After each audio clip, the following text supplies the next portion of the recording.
Análisis feminista, donde el debate se transforma en propuestas. Hola, ¿qué tal? Bienvenidas a una nueva emisión de Análisis Feminista. Yo soy Lucía Lagunes Huerta y el día de hoy hablaremos sobre las iniciativas que quedaron pendientes en la Cámara de Diputados. Algunas de ellas afectan significativamente los derechos de las mujeres, pero otras también están muy relacionadas con el famoso Plan C. Y para hablar de este tema nos va a acompañar la diputada federal Beatriz Rojas Martínez. Y por otra parte, vamos a platicar sobre las paternidades ausentes desde la perspectiva psicoemocional y cultural. ¿Qué es eso? ¿Cómo se construye? Pero ¿cuáles son los efectos que tiene en la construcción de estas seguridades, de estas presencias precisamente en la vida de niñas y niños? Y para hablar de ello, en esta ocasión nos acompaña Ariana de Sorese y Nancy Villegas, maestra en salud pública y acompañante psicosocial independiente. Así que les invito a que nos acompañen. Así que, pues, arranquemos el día de hoy y le doy la bienvenida a la diputada federal Beatriz Rojas Martínez. Diputada, buenos días, ¿cómo está? Hola, ¿qué tal? Buenos días, me da mucho gusto estar contigo, Lucía, y agradezco muchísimo la invitación. Estoy muy bien, contenta con todos los resultados que se han dado y pues a seguir avanzando en estos temas de derechos humanos de las mujeres. Pues hay una gran expectativa de lo que vaya a ocurrir en el Congreso por varias razones, usted las conoce bien, el famoso Plan C, ahora llamado que hizo también el presidente el lunes pasado de pues ya acelerar algunas de las iniciativas que ustedes como legisladores tienen ya en sus manos. Cuéntele a la audiencia cómo llegan en este proceso en la Cámara de Diputados, cuál es la agenda que se está perfilando para cerrar esta legislatura, precisamente que dará pie a un proceso distinto, con un nuevo rostro también, con una presidenta electa, con 13 gobernadoras en todo el país por primera vez, con la paridad hecha realidad también. ¿Cuál es el balance, diputada, que usted hace de la herencia que deja la actual legislatura? Bueno, vamos a tratar de resumir. Quisiera compartir muchísimo lo que hemos hecho, pero sí quiero dar una pequeña introducción de lo importante que es que por primera vez en la historia de nuestro país gobierne una mujer. Y también en nuestra Ciudad de México se dé continuidad a esa transformación también con una mujer, como lo es Clara Brugada y en el caso de la con la doctora Claudia. Efectivamente, el Congreso de nuestro país va a tener mayoría prácticamente absoluta con toda la alianza de Verde, de PT y Morena. En el Senado estamos a unos cuantos escaños de también tener la mayoría calificada, porque esto es muy importante para seguir continuando en las reformas constitucionales que quedaron pendientes y que se requieran en su momento conforme a las necesidades y circunstancias y contexto social que se vive en nuestro país. Pues requerimos hacer reformas trascendentales y diferentes, importantes, y pues requerimos la mayoría. También nos fue muy bien en los diferentes estados. Para mí es muy grato saber que ya son más mujeres gobernadoras, ¿no? Porque siempre gobernaba el hombre con su perspectiva, con toda esta estructura patriarcal que siempre se ha tenido, y el que entren mujeres, pues seguramente va a garantizar no solamente un gobierno honesto, sino un gobierno pues con perspectiva de género. Diputada, Yo considero que solamente que una mujer gobierne, y que gobierne con un pensamiento, digamos, no feminista, pero sí de mujer, sí va a generar un cambio. Como ha dicho, hay varios temas en la mesa. Uno tiene que ver con estas reformas que se quedaron sin duda pendientes en la legislatura y que pareciera ser que en esta recta final de la actual legislatura pudiera surgir algo. Yo le pregunto, una de las situaciones que colocó el presidente en días pasados tiene que ver con el Poder Judicial, precisamente. ¿Cuál es la perspectiva que tiene usted en términos de, habrá alguna acción por parte de la Cámara de Diputados para discutir, adelantar algunos cambios? ¿Se van a esperar hasta el nuevo Congreso, la instalación del Congreso con las nuevas representaciones? ¿Qué es lo que ustedes están discutiendo como Morena en estos momentos del día? Sí, comentaba que es muy importante para la democracia de nuestro país porque lo que se pretende, bueno, te voy a comentar dos propuestas importantes de toda esa reforma, es quitar los 200 diputados plurinominales, es reducir el 50% del presupuesto a los partidos políticos. Eso resulta de suma importancia porque yo considero que entonces sí, vamos a legislar y entonces sí se va a gobernar con vocación, más que estar pensando en que ahí hay mucho recurso, pero además se hizo un análisis en la Cámara de las y los Diputados en esta legislatura que todavía estamos, y sí se puede ser funcionable tanto un Congreso como los partidos políticos con ese recorte que podamos hacer y que requiere sobre todo ese dinero nuestro país. Entonces, esa reforma es de gran calado y ahí está pendiente. Y para el acceso a la justicia de toda la población de nuestro país, pues el Poder Judicial ha sido un obstáculo para este gobierno, porque me parece sorprendente que el Poder Judicial, que es un poder que no está votado, que es un poder que han puesto la minoría a través de sus intereses para servirles a ellos, paralice y eche reformas atrás o las haga inconstitucionales o los diga inconstitucionales, porque por el solo hecho de ser el poder judicial, porque es su criterio. Quiero comentar que el poder ejecutivo es votado, el poder legislativo es votado, el poder judicial no es votado. No solamente paraliza nuestro trabajo y lo descalifica, ¿no? No garantiza el acceso a la justicia y están muy corrompidos. Entonces, yo considero que esa es una prioridad del Congreso de nuestro país, legislar en el ámbito judicial para, como se comentó en su momento a través de la presidencia, que necesitamos que los magistrados, ministros, quienes garantizan el acceso a la justicia, pues lo hagan con verdadera profesión y parcialidad. Eso nos ha afectado mucho y ya ha obstaculizado a un mejor gobierno en este país. Por eso la importancia de esa reforma. A ver, diputada, son dos reformas que sin duda van generarían y han generado en su momento una enorme discusión, una enorme polémica por los efectos que esta pueda tener.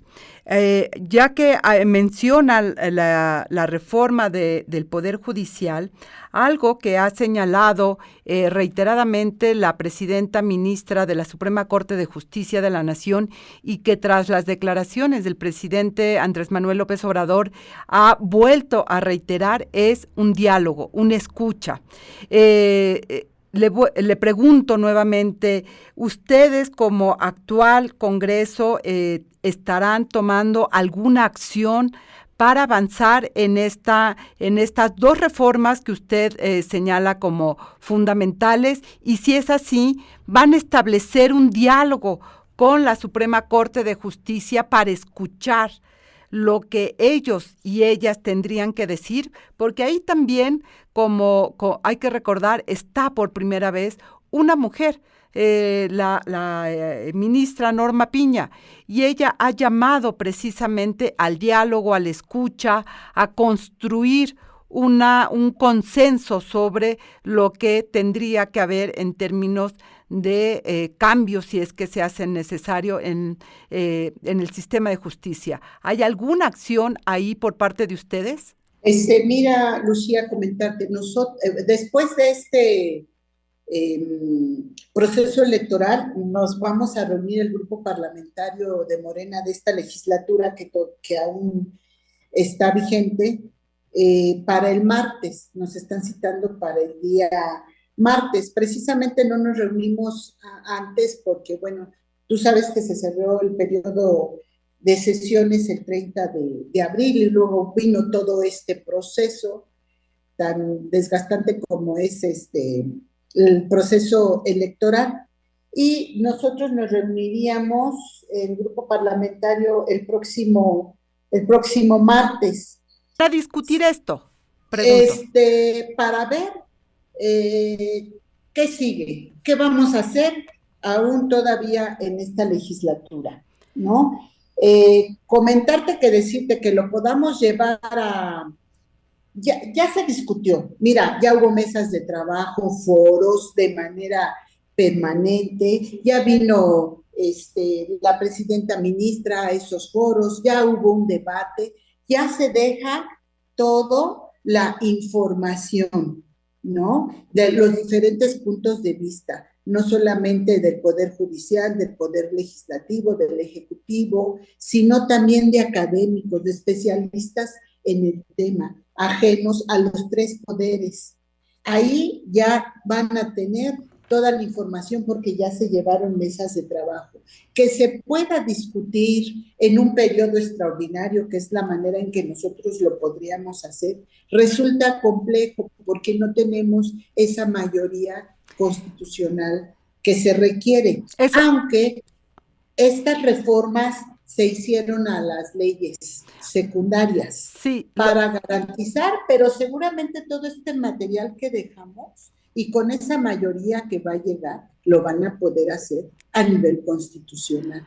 Diputada Beatriz Rojas, eso quiere decir que ustedes más bien están haciendo el cálculo político y estadístico de garantizar los votos que se requieren entonces y dejar pendiente este tipo de reformas para la nueva legislatura, de tal manera que ahí, como usted lo acaba de decir, garantizarían ya pues los votos completos para hacer la reforma. Y en estos, es así, ¿verdad? Así es como yo lo miro.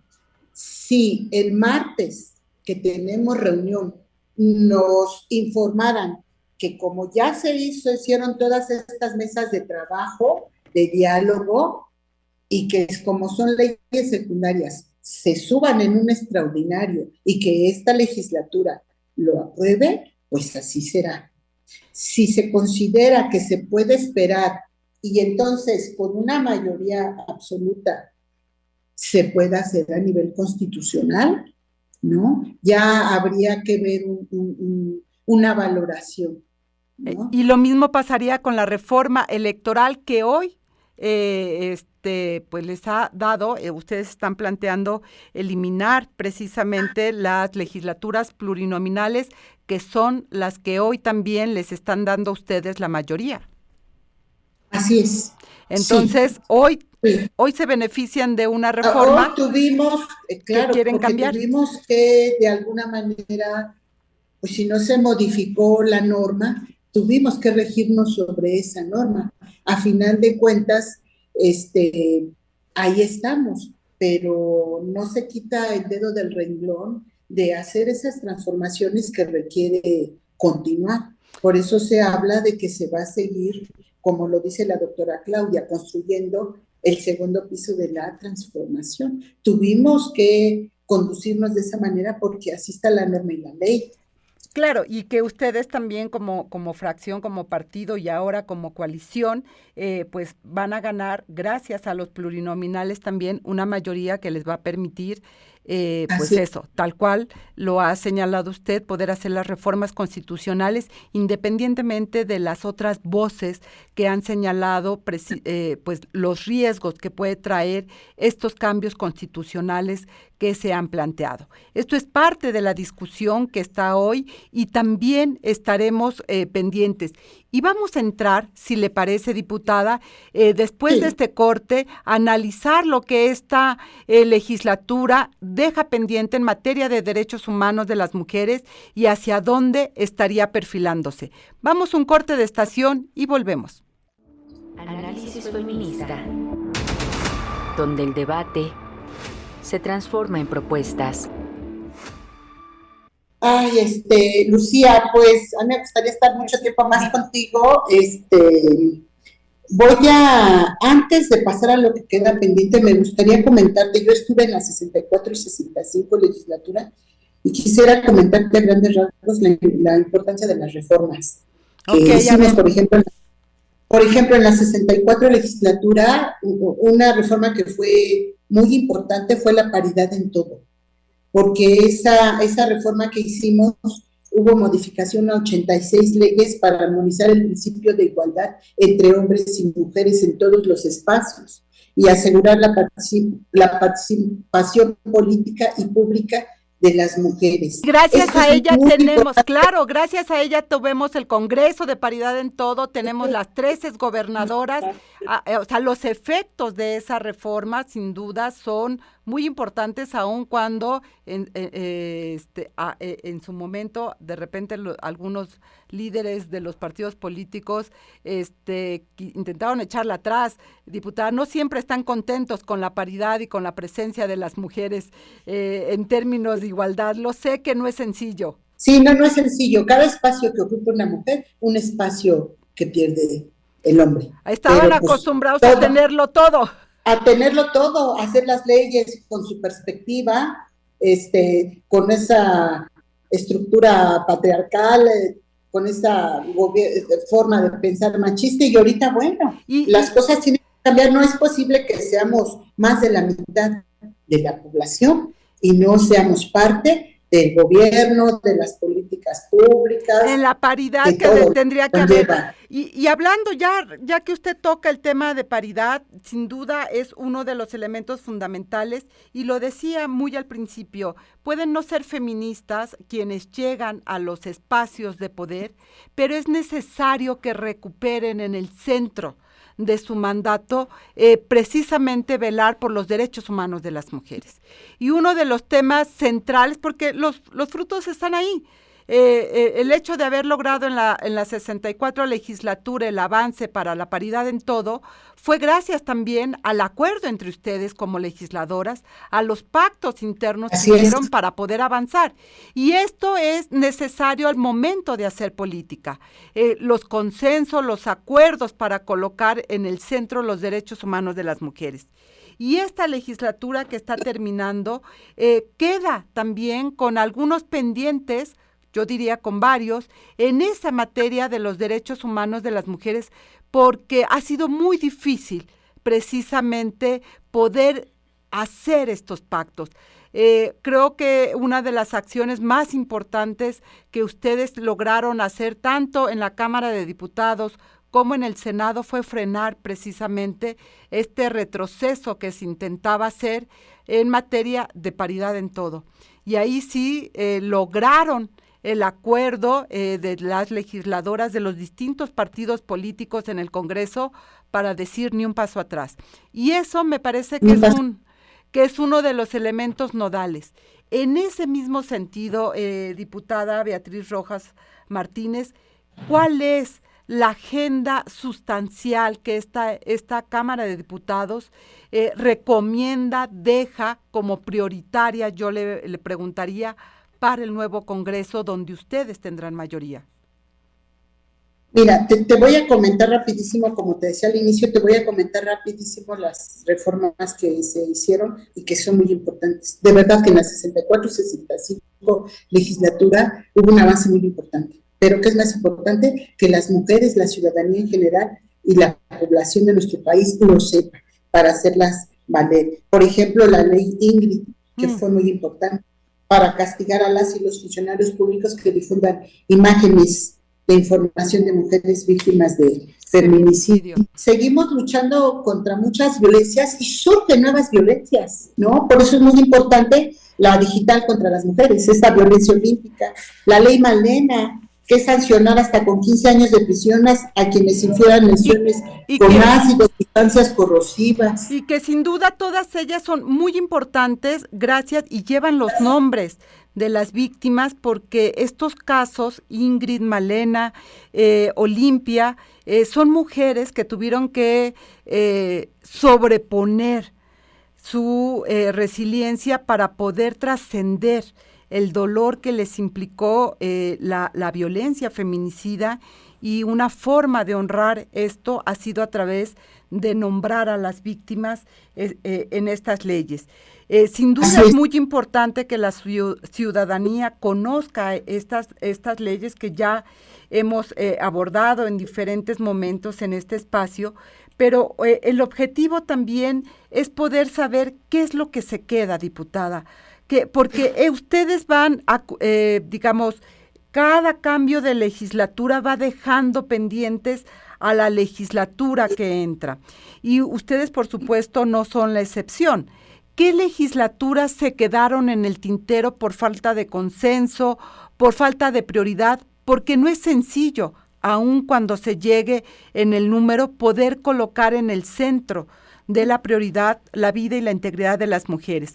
¿Cuáles son aquellas iniciativas que quedan pendientes para la siguiente legislatura en materia de derechos humanos y que vienen de las mujeres y que vendría a abonar precisamente al trabajo ya hecho? Sí, una muy, muy importante y que quedamos con deuda con las mujeres mexicanas y que yo propuse desde la 64 legislatura, es la iniciativa que reforma el Código Penal y a la Ley General de Salud para que las mujeres de todo el país tengan el derecho a la interrupción legal del embarazo. Ese es un tema que quedó ahí muy pendiente. Que sería la despenalización. Sí, ahí necesitamos que se despenalice. Ahí no pudo haber, fíjate, no pudo haber un consenso como lo hubo en la ley de paridad en todo, porque ahí ya entraron otro tipo de factores, ¿no? No hubo esa cohesión como lo hubo en la ley de paridad, que todas las mujeres del Congreso dijimos, esta pasa porque pasa.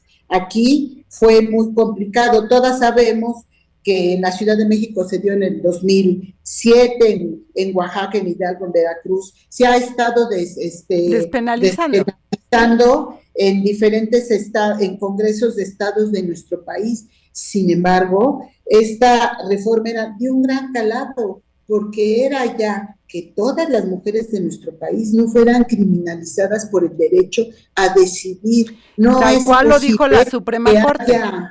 Así es, no es posible, y en eso me basé, y en eso está la reforma.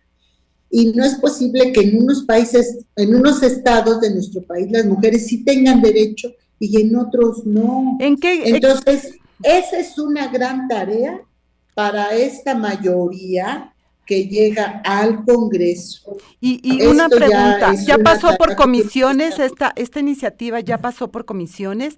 ¿Ahora le toca al Pleno o en qué parte se quedó, diputada? No.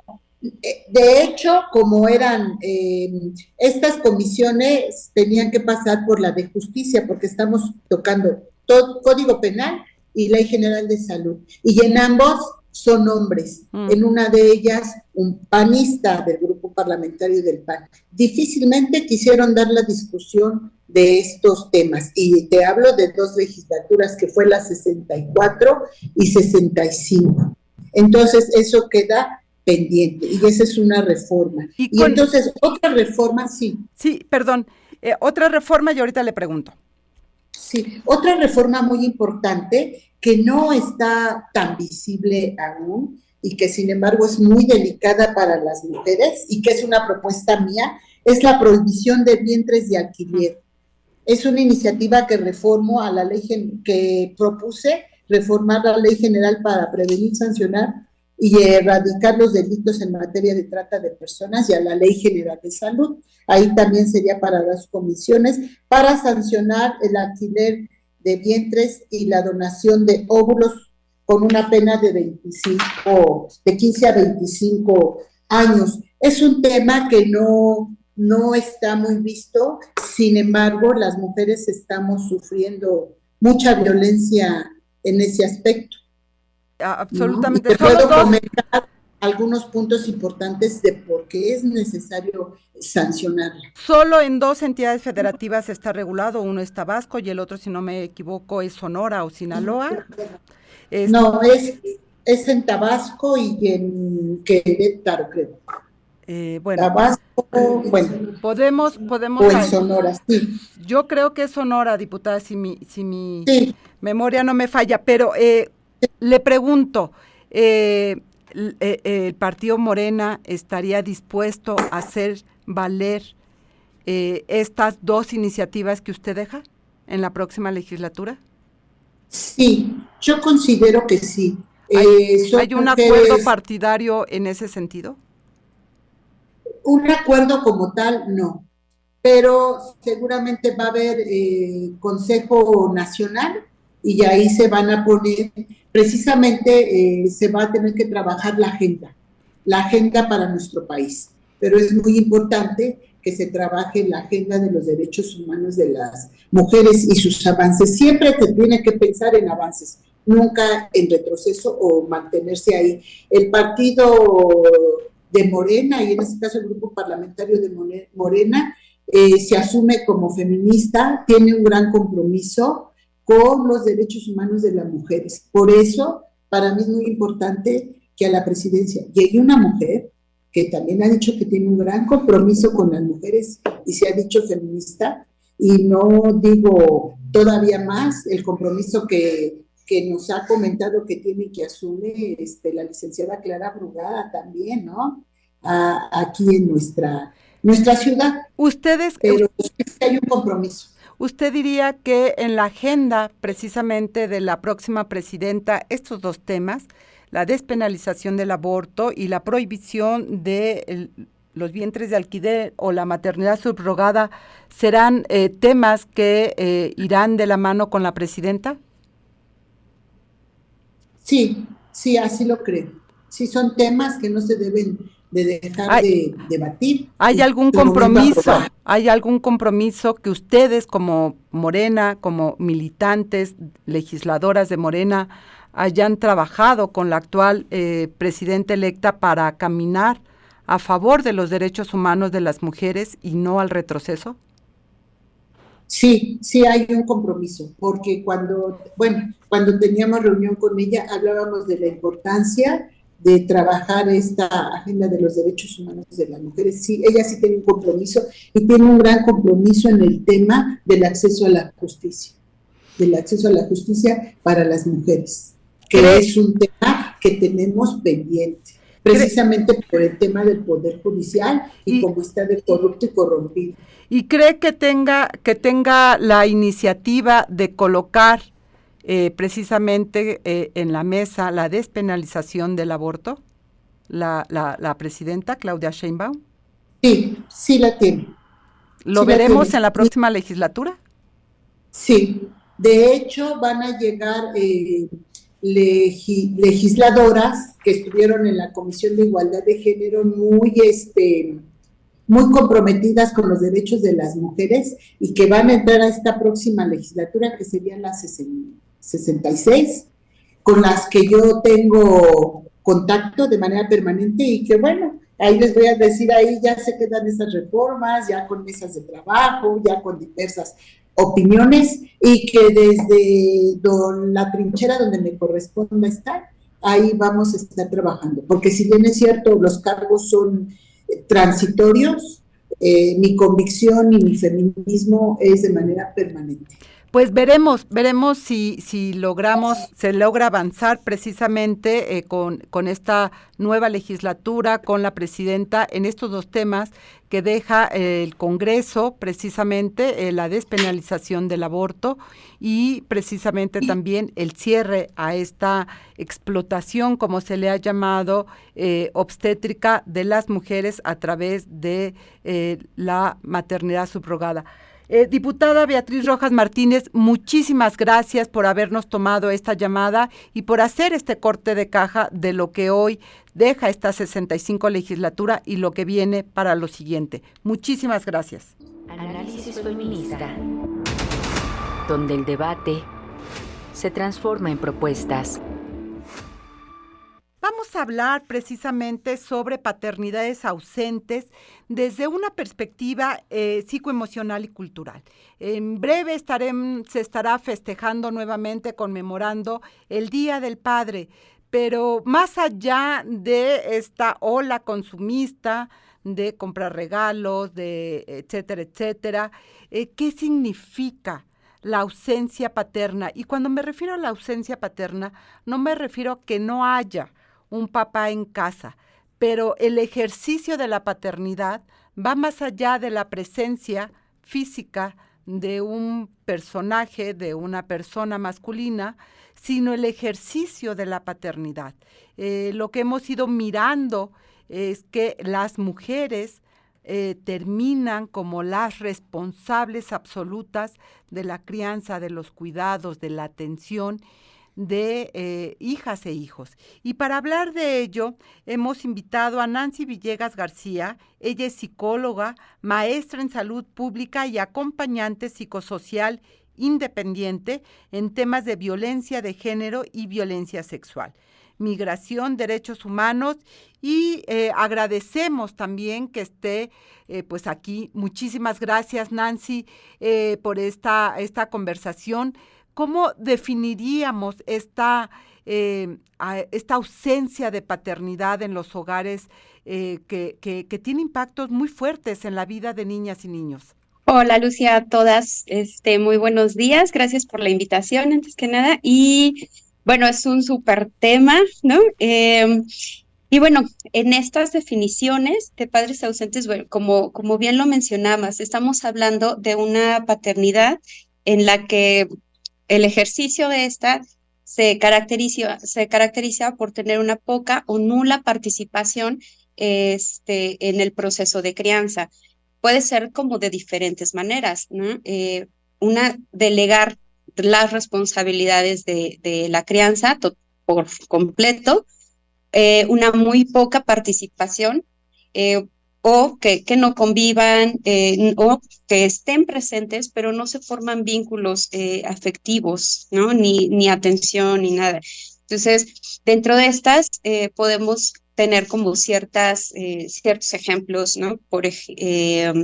Como los padres que deciden migrar, ¿no? O que están mismo en casa, pero con unas jornadas laborales que en teoría les impiden tener como tiempos para los hijos e hijas, o más bien no los van como buscando. Más ¿no? bien, ¿no? Porque creo que las jornadas laborales las tenemos varias, muy largas. Exacto. Las madres, y sin embargo no asumen, yo diría no asumen. Y si me no los asumen. Y si me permites, Nancy, aprovechando este breve espacio, también presento a Ariana Toriz Martínez. Ella es psicoterapeuta de Sorese y podemos hacer la conversación precisamente entre las tres para poder ir alimentando esta reflexión de los impactos, mi querida Ariana, de los impactos de esta ausencia en el compromiso del ejercicio de la paternidad, sobre todo en la vida de niñas y niños. Claro. Buenos días, muchas gracias por la invitación, Lucía, muchas gracias, Nancy, un gusto de conocerlas y estar en vivo en este programa. Pues ahorita con lo que nos comparte Nancy, ¿no? O sea, nos está marcando las trayectorias de cómo las paternidades se van construyendo en las relaciones familiares. Y bueno, desde el enfoque de género, que es donde trabajamos en Sorese, lo que hemos estado viendo es que en realidad se ha dado por hecho que las mujeres nacemos sabiendo y nos van enseñando en la práctica familiar, ¿no? Se da por hecho que nosotras nacemos sabiendo cómo cuidar. Nosotras sabemos cómo educar a los hijos y se da por hecho que los hombres eso no les toca y no lo hacen. Entonces, una cosa son los roles de género, ¿no? Lo que va determinando las actividades hombres y mujeres, ¿no? La manutención por parte de los hombres, el cuidado de la familia, proveer bienes materiales, y de las mujeres, el cuidado.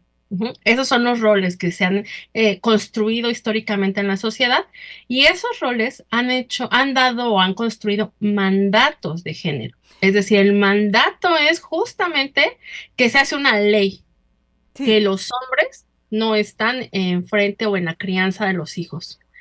Entonces eso, sí, perdóname. Eso diría, se crea el modelo de masculino de la paternidad ausente, Nancy. Sí, tiene la raíz así por ejemplo, en estos mandatos, ¿no? Del ser hombre, donde no existe cabida, como bien lo mencionó la compañera, de una cuestión afectiva, de cuidado y nada, y que solamente el aporte masculino está en la presencia.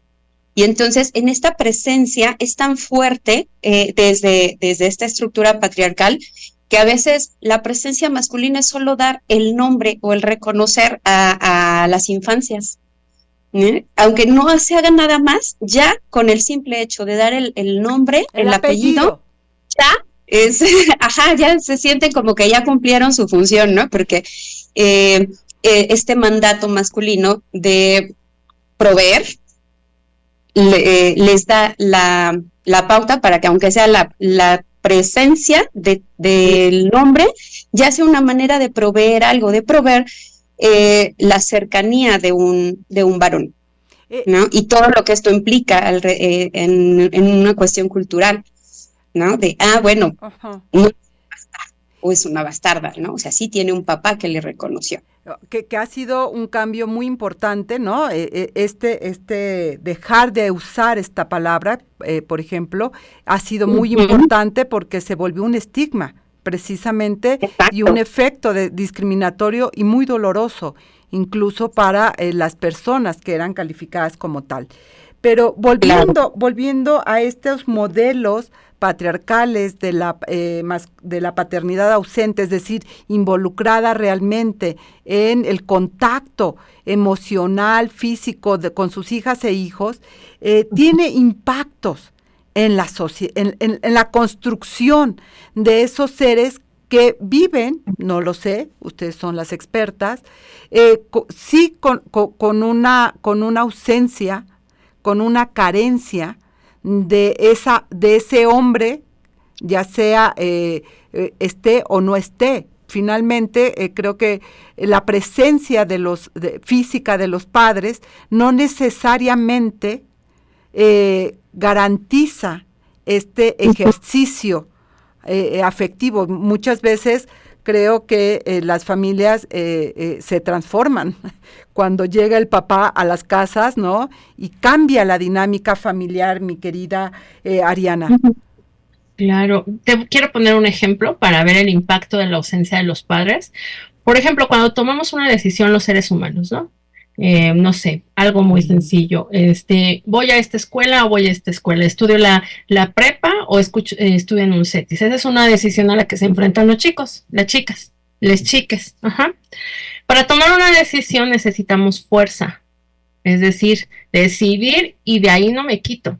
Esa fuerza la otorga el vínculo con papá, ese empuje para tomar decisiones, esta seguridad para decir, si me equivoco hay alguien que me respalda.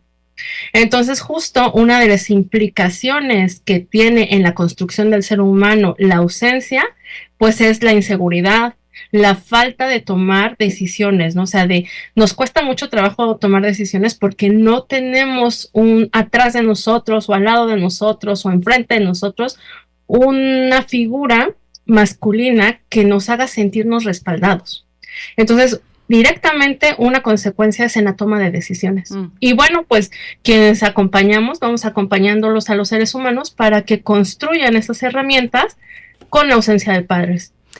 Nancy, ahí sin duda en este juego de roles que tú señalabas, construido en el patriarcado, donde la fuerza está colocada simbólicamente en lo masculino y en la figura, en este sentido, paterna, como lo señalas, Ariana, la sobrecarga emocional para las mujeres también debe ser muy fuerte, porque entonces te toca jugar dos roles, aun cuando te han condicionado, como bien lo decías, Ariana, te han educado en un rol femenino donde no necesariamente está reconocida la fuerza ni la autoridad como tal, mi querida Nancy. Claro, y en eso también pues, se basa estas necesidades de las infancias de tener esa figura, ¿no? Y entonces las madres autónomas, por más que hacen cosas, van cumpliendo todas las cuestiones de la crianza, de necesidades de las infancias que tienen a su cargo, no alcanzan a solventar esta necesidad, estas preguntas de niñas, niños y niñas, ¿no? Sobre de dónde vienen, quién es su papá, por qué les dejó, por qué no están, por qué está, pero no está. Entonces, termina siendo también otra carga mayor para las mujeres. Y, por ejemplo, incluso pensaba en este término, ¿no? De las mamás luchonas, que también, gracias a todas las diosas, ya se está sustituyendo por madres autónomas, ¿no? Porque también estaba esta carga de pase lo que pase, tú tienes que hacerte responsable de lo que ese otro no hizo, ¿no? Y incluso es que él no hizo porque tú elegiste mal. Okay. Además, entonces, bueno, también, entonces la doble carga, ¿no? La doble carga responsabilizando incluso por esa ausencia paterna, que es una toma de decisión, exacto, pero que es una toma de decisión, Ariana, de los hombres también, de no involucrarse. No es una cuestión dada como tal, como tú lo señalabas, no es un gen, no está incorporado en su ADN, es una formación que social, histórica, de lo que es el ejercicio de la paternidad. Se habla mucho de estos cambios en la modernidad de los padres y podemos ver tal vez un poco más a papás jóvenes con sus bebés, con sus hijos en los parques. ¿Realmente ustedes dos, como terapeutas profesionales que acompañan a diferentes personas, han encontrado cambios sustanciales en ese ejercicio de la paternidad para dejar de ser una paternidad ausente y hacerse presente en la vida de sus hijas e hijos?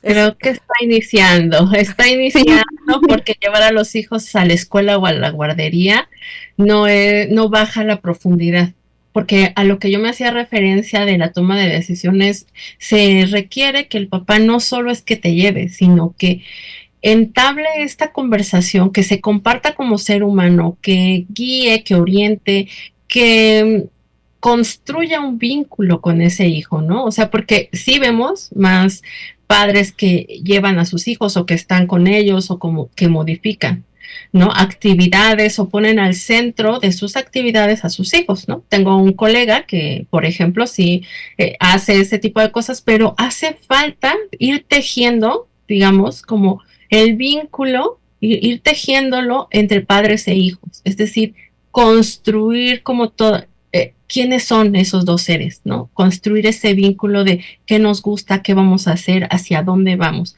Entonces, más bien, sí hay un pequeño cambio, pero no es profundo, no ha llegado todavía a la raíz del ser. Esa es mi experiencia, mi percepción desde la experiencia. Nancy, ¿qué dirías? Claro. Sí, y comparto totalmente lo que dices, compañera, y también creo que sí son estos primeros pasos, pero es como desde el femenino, ¿no? damos primeros pasos, pero no hay una guía, no hay un referente, ¿no? Eso es como lo más inmediato, ¿no? Ya explicaste perfecto estas cuestiones de estructura que van haciendo que estos cambios pues necesiten muchísimo más trabajo de muchas esferas para poder ser realmente efectivos y sentidos. Y creo que una de las cosas más importantes en lo cotidiano es, primero, que justo no hay una referencia, ¿no? O sea, nadie dentro de estos mandatos masculinos existe una posibilidad de estas cuestiones más de cercanía, más afectivas. Yo he escuchado a algunos hombres que mencionan, quiero hacerlo, pero no sé. Y en ese quiero hacerlo, perdón que te interrumpa porque nos quedan 2 minutos, ya saben, el tiempo en la radio vuela. En este quiero hacerlo, pero no sé. ¿Cómo podemos, hijas, hijos, darle también el pie para que nuestros padres puedan construir ese vínculo, si es que también quieren? Pero vamos, es decir, ¿qué estrategia? Porque muchas veces creo que las hijas, los hijos, no saben cómo acercarse al papá, ¿no? Uh-huh. Como no habla, solo, ¿no? Como que gruñe y no sabemos realmente si fue un sí o un no o quién sabe.